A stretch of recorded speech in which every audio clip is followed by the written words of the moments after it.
उर्मिला पराशर। राधे राधे।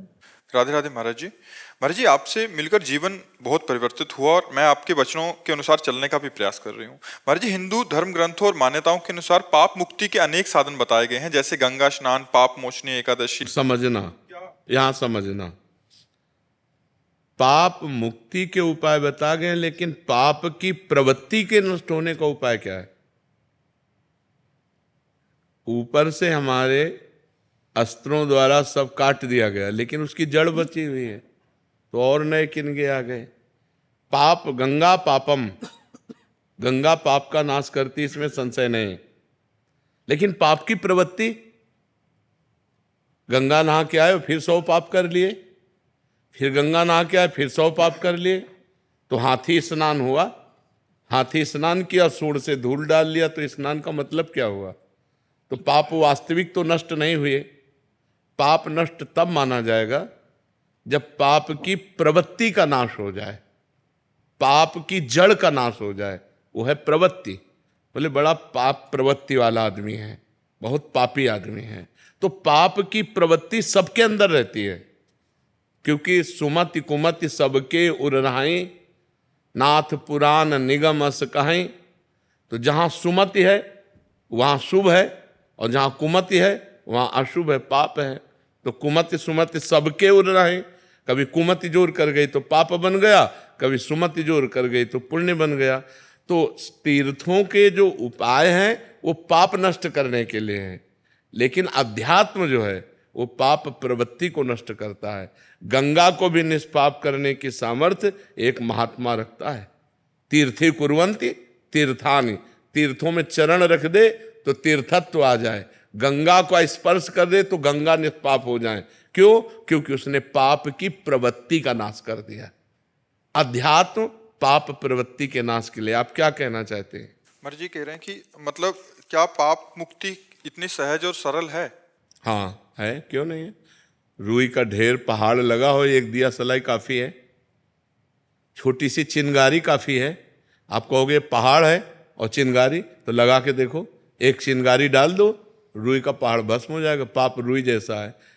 पाप है क्या? भ्रम। पाप है क्या? असत। पाप है क्या? स्वाप्निक। कोई सत्य सच्चिदानंद है क्या? भूल ही तो पाप है।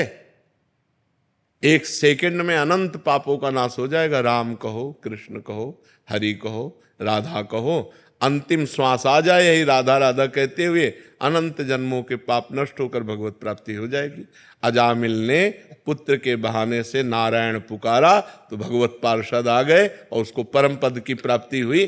जीवन भर वैश्यागमन किया, जीवन भर पाप किया, और अंतिम समय पुत्र के बुलाने में, पुत्र का नाम नारायण था, बुलाया नारायण, बस इतने से काम हो गया।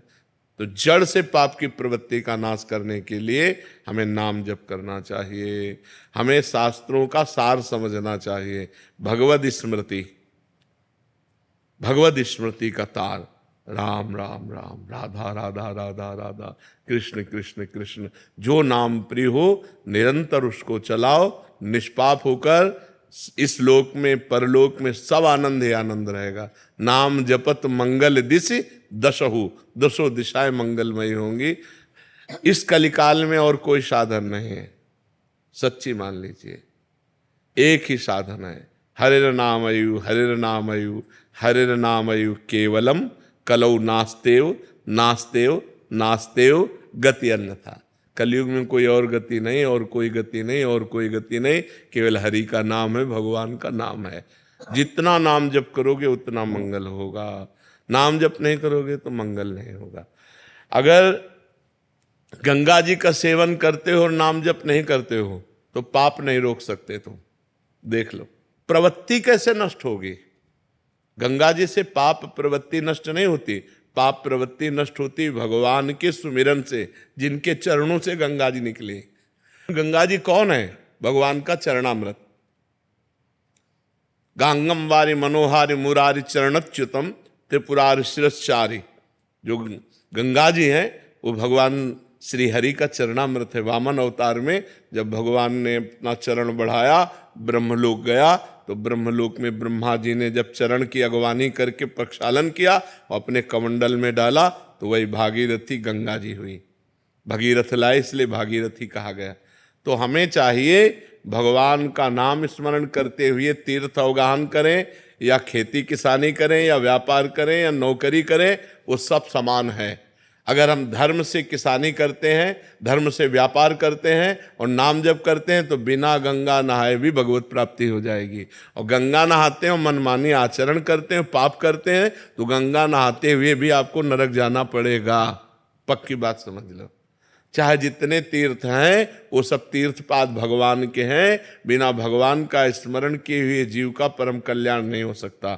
हाँ, भगवान का स्मरण करते हुए गंगा स्नान करे, लाखों गुना पुण्य बढ़ करके प्राप्त होगा। अगर भगवान का स्मरण नहीं तो प्रपंच की बात की, गोता लगाया और चले गए।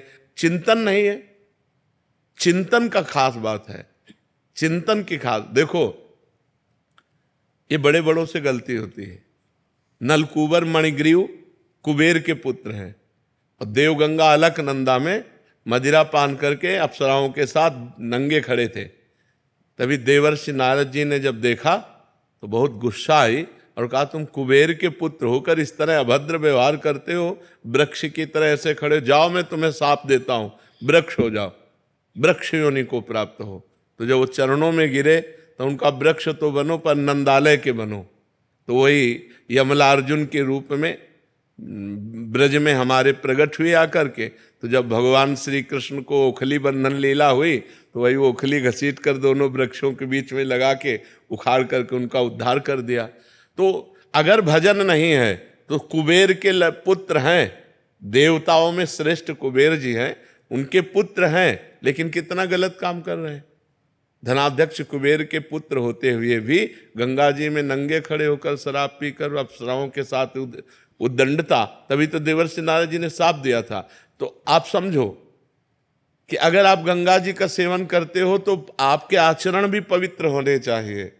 एक गंगा जी की महिमा सुनी कि गंगा स्नान करने से 100 यज्ञों का फल मिलता है, तो वैश्यागमन करने लगे। तो जब उनसे कोई बात करता तो कहते 100 यज्ञों का फल मिलता है, रोज गंगा नहाता हूं, 1-2 यज्ञ का चला जाएगा वैश्यागमन से, लेकिन हमारे पास बहुत पुण्य है।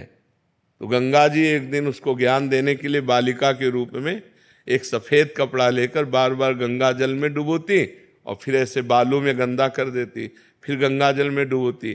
और वो स्नान करने के लिए गए तो उन्होंने देखा, कहा, ए लड़की, जब तुझे गंदा करना है तो साफ क्यों करती है, और जो साफ करना है तो गंदा क्यों करती है? तो उस समय कपड़ा गंदा ही था। तो उनका, देख तेरी दुर्दशा यही है, जब तू वैश्यागमन करता है तो गंगा स्नान क्यों करता है, और जब गंगा स्नान करता है तो वैश्यागमन क्यों? तेरी दुर्गति होगी। जैसे कपड़ा इस समय गंदा ही है, ऐसे तेरी दुर्गति होगी, तू नरक को प्राप्त होगा। ये मत सोच कि तू ये गंगा स्नान का फल प्राप्त करेगा, 100 यज्ञकर्ता का फल, और 1-2 यज्ञ का फल चला जाए, तू नरक जाएगा, क्योंकि तू पाप कर रहा है। तो गंगा स्नान का मतलब है आपकी बुद्धि शुद्ध हो, आपकी पाप प्रवृत्ति नष्ट हो, आपका भगवत स्मरण बने, आपके गलत आचरण रुके, तभी इन तीर्थों के अवगाहन का फल है। ये लोग तीर्थों में जाते हैं, तीर्थों का आनंद लेने थोड़ी जाते हैं, मनोरंजन करने जाते हैं। तीर्थ कैसे जाया जाता है? उपवास करके रहा जाता है 1-2 दिन, बहुत नम्र दैन्य, नाम जप, पवित्र। अब यहाँ होटल बुक करवा के धामों में और वे विचार करते हैं, मदिरा पीते हैं, मनमानी आते, तो ये तीर्थ अवगाहन थोड़ी हुआ। ये तो घोर पाप हो गया जो घोर नरकों में ले जाने वाला है।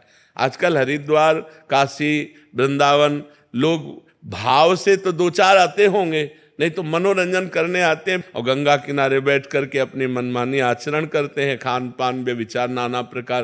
तो इससे क्या होगा? और पाप दृढ़ हो गया, घोर दुर्गति होगी। तो जब तक पाप की प्रवृत्ति का नाश न हो तब तक तीर्थों के अवगाहन का कोई फल नहीं मिला। इसीलिए भगवान ने कहा है, जो तुम्हारा प्रश्न बहुत सावधानी से सुनना, व्रतांसि यज्ञ छंदांसि तीर्था नियमा यमा यथा वरुंधेत सत्संगा सर्वसंगोपह इमाम। मेरे को वश में करने के लिए तीर्थ अवगाहन, व्रत, नियम, धर्म, ये सब में एक ही बात है, महापुरुषों का संग। क्योंकि संत संग से प्रवृत्ति जो हमारी गलत है वो त्याग हो जाती है। पाप की प्रवृत्ति का नाश। अब आप एकादशी रहते हो, मनमानी आचरण करते हैं तो आपकी दुर्गति होगी। आप तीर्थयाटन करते हैं, आप गृहस्थ धर्म का पालन करते हैं, आप और भी सब, लेकिन मनमानी आचरण करते हैं, पाप करते हैं तो आपकी दुर्गति होगी। तो सत्संग के द्वारा बुद्धि का भगवान में लग जाना, इससे बड़ा कोई का फल नहीं है। भगवान शंकर जी कहते हैं, उमा संत समागम सम न लाभ कछुआन। क्यों? क्योंकि उससे हमारी बुद्धि का परिवर्तन होता है। हजारों लोग ऐसे हैं जो आकर के बताते हैं कि मुझे 1 साल हो गया, 2 साल हो गया, सब गंदे आचरण छोड़ दिए और नाम जप करता हूं, आज आपके दर्शन हुए। तो वाणी सत्संग की सुधार पहले कर दिया और मिलाया बाद में आकर के। तो सब तीर्थों के अवगाहन का फल, सब धर्म के कर्म का फल एक ही है कि आपकी पाप प्रवृत्ति नष्ट हो जाए, आपसे पाप आचरण होना बंद हो जाए, तो बात ठीक रहे। नहीं तो क्या फायदा, सब कर रहे हैं और फिर वही पाप आचरण कर रहे हैं, तो उससे कोई लाभ नहीं मिला। तो हमारे जो सदग्रंथों का लक्ष्य है वो है भगवान का स्मरण, अखंड स्मृति, हरिशरणम हरिशरणम, राधा राधा राधा। अगर ये है तो सब फल मिल गया, नहीं तो सो सब धर्म करम जर जाऊ, सो सब धर्म करम जर जाऊ, जहां न राम पद पंकज भाऊ। जोग कुजोग ज्ञान अज्ञानु, जहां नहीं राम प्रेम प्रधानु। अगर भगवान के चरणों में प्रेम नहीं तो जोग कुजोग है, वो ज्ञान अज्ञान है, वो धर्म कर्म आग लग जाए जिसमें भगवान के नाम में न प्रेम हो, भगवान के चरणों में न प्रेम हो। महाराज जी, इसमें एक प्रश्न है कि महाराज जी, क्या तीर्थयाटन या स्नान आदि या व्रत आदि नहीं करना चाहिए? ये करना चाहिए, पर पाप त्याग कर। हम आज जा रहे हैं, पापी पुरुष हैं, गंगा स्नान के निष्पाप हो जाएंगे, लेकिन हमें आगे पाप नहीं करना, ये नियम लेना चाहिए। हम हरिद्वार जा रहे हैं तो नियम लेना चाहिए, आज से हम पाप नहीं करेंगे। अगर आप हरिद्वार जा रहे हैं, गंगा स्नान कर रहे हैं, अपने पाप आचरण नहीं रोक रहे, तो आपको लाभ क्या मिला गंगा स्नान का? आपको वहां जाने का फल क्या मिला? वैसे ही कि वैसे गंदे तो बने हो, वही गंदे आचरण कर रहे हो। लाभ तो जब आपका परिवर्तन हो। इसीलिए सर्वश्रेष्ठ स्नान सत्संग है।